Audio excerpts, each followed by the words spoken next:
Good morning. This is KELOLAND on the go with all you need to know in news and weather as you start your Sunday. We also have your Boredom Busters coming up, but first, our top story. First responders have rescued 2 people who had fallen through the ice on Brant Lake north of Chester.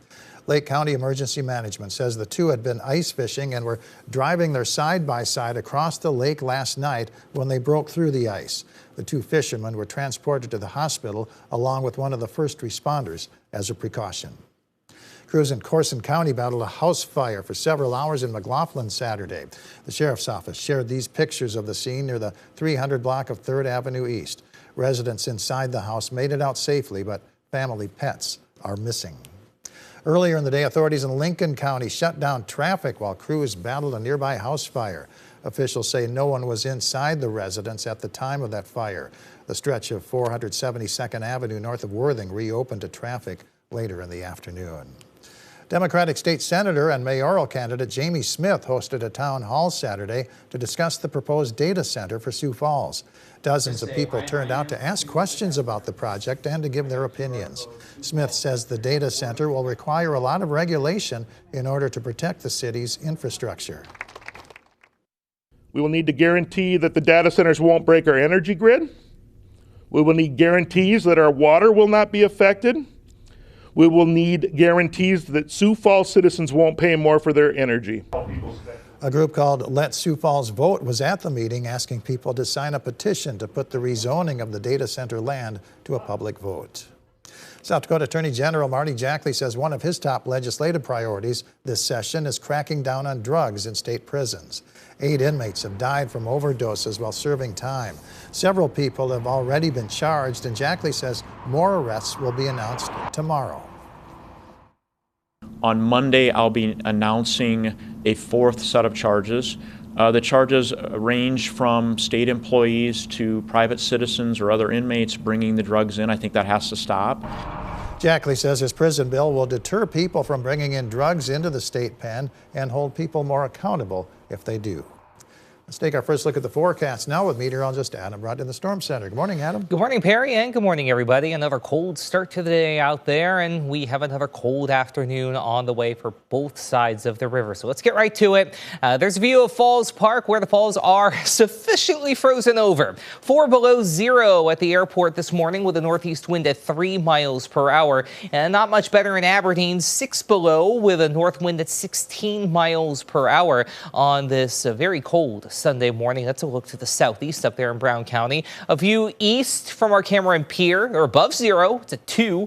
But then you notice that wind out of the north at 17 miles per hour. And out in Rapid City, last but not least, we also have temperatures below zero, 3 below with a north wind at 10 miles per hour. So there's the air temperature. It's near or below zero in many locations, but it's by a healthy margin in places like Spencer at 10 below over in Iowa, 13 below in Faith, and 17 below zero this morning in Buffalo. But again, that's just the air temperature. Factor in that wind, which is picking up in central and western South Dakota, and you have wind chill values well below zero. Feels like it's minus 37 this morning in Buffalo, minus 34 for Faith, minus 28 in Mowbray and in Aberdeen, minus 20 for Rapid City, minus 18 in Pierre, and a wind chill of minus 12 here in Sioux Falls. We do have more cold weather on the way as we head through the week, but maybe some relief finally by the start of February. We'll talk about that and go through your full 7-day forecast coming up. All right, thank you very much, Adam. The slogan for fast food restaurant giant McDonald's is, "I'm loving it." And that's Jordan Hartshorn when he talks about his job. In tonight's Eye on KELOLAND, we'll meet the owner of 15 McDonald's restaurants from Sioux Falls to Brookings to Laverne. And we discover a passion he's sharing with high school kids. Be sure to watch tonight at 10. Watch the AFC Championship on KELOLAND TV. CBS Sports coverage begins at noon Central Time with an expanded edition of the NFL Today. Then the New England Patriots take on the Denver Broncos with the winner advancing to the Super Bowl. Kickoff is at 2 p.m. The Yankton Area Gun Show wraps up today at the Yankton Archery Complex. The hours are 9 a.m. to 3 p.m. Admission is $10. Dakota Territory Gun Collectors Association members get in for free. Great Bear Ski Valley in Sioux Falls is open for skiing and snowboarding from 9 a.m. to 6 p.m. Tubing hours are 1 to 4:30. Movies playing at the Historic State Theater in downtown Sioux Falls include F1, Good Time, and The Good Dinosaur. The Dells Theater in Del Rapids, featuring its brand new film projector, is showing Avatar: Fire and Ash, rated PG-13. Showtimes are at 12:30 and 4:30. The Palace Theater in Laverne, Minnesota, is featuring Marty Supreme, rated R. Showtime is 2 o'clock. Tickets are $8 for adults and $6 for children. Adam? Well, I mentioned we have some cold weather headlines in place. We have ourselves a cold weather advisory for basically everybody East River from McPherson County all the way down to Gregory County into Minnesota and Iowa as well. This will begin tonight and go through mid-morning on Monday. Wind chill values may be as low as -30 to -35. And we're already seeing that this morning up in northwestern South Dakota. So plan accordingly, stay bundled up, stay warm, stay safe however you can, as this cold is going to be sticking around for a little while longer. We do also have a decent bit of cloud cover today. Any bit of sunshine we get is going to help us warm up a little bit more, but not to a very big extent. I'm going to put that out there right now. So just keep that in mind. Also keep in mind it could be worse. Look at the mess in the eastern third of the country with a very wound up winter storm that's making its way into the Appalachian Mountain region and eventually interior parts of New England, where they could see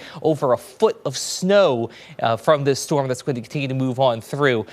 Closer to home, though, we have a few flurries in Wyoming and Montana, even over toward Green Bay and Milwaukee, but we are getting the better end of that deal. Yes, it's cold, but at least we only have to deal with the cold and not mound of snow that's going to be falling overhead. Now, high pressure is going to overall win out today, maybe a flurry or two as we head through the afternoon, but I think that'll be an exception to the rule as we go through Futurecast. We also have a little frontal boundary that's going to come on down from Canada. We'll warm up ahead of it, teens and 20s to the east, 30s to around 40 out to the west, but it's a dry front and really passing through with a little fanfare beyond a step backward on the thermometer, especially if you're East River. But you notice, though, to the west and southwest, as our frontal boundary kind of stalls out, we may be able to stay a little on the warmer side of things out that way. And speaking of warmer, take a look at what happens as we head toward the end of the month. Yes, it's going to stay cold, especially East River, to a lesser extent out west. But as we go into February, we flip the script. Warmer, dare we say above average temperatures come in. Could see some 30s, some 40s in areas that have been really feeling the chill as of late. So just keep that in the back of your mind as we go through the next about 5 to 7 days. Highs today in the single digits in general, above zero. A few exceptions on the lower and warmer side of that. I'm using the term warmer very loosely here. Lows tonight, single and double digits below zero. That's without the wind chill, as that will be in the -20 to -30 range at times, hence why we have those cold weather advisories in place. For the day tomorrow, teens and 20s to the east, 30s and 40s to the south and west. So it is going to feel a lot more tolerable to be outside, but the downside is it is going to be a little on the breezy side, so keep that in mind as well.